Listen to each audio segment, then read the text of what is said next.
Hello বন্ধুরা, Lisa এদিকে বই পড়ছিল একদিন। এদিকে তার মা চলে এসেছে। তার মা বাইরে থেকে এসে একটা গিফট বক্স নিয়ে এসেছে। চলো তো দেখি কি হয়। দেখো লিসা তোমার জন্য কি নিয়ে এসেছে। কি নিয়ে এসেছো মা? এই দেখো গিফট। কি গিফট? গিফট তো আমার অনেক ভালো লাগে।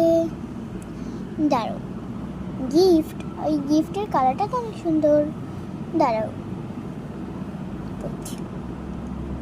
গিফট তো আমার অনেক ভালো লাগে। কি মজা কি মজা গিফট! আমি কখনই এটা আনবক্সিং করতে চাই। ও লাবুবু, কত সুন্দর প্যাকেজ! আমি পিঙ্ক কালারটা চাই, দেখি তো পাই কিনা। ওয়াও, কত সুন্দর লাবুবু, বিছানা পড়ে গেল। ওয়াও, কত সুন্দর লাবুবু। থ্যাংক ইউ মা, থ্যাংক ইউ। এটা রাখো। তো বন্ধুরা, আজকের ভিডিও এখানেই শেষ। ভিডিওটি ভালো লাগলে লাইক ও সাবস্ক্রাইব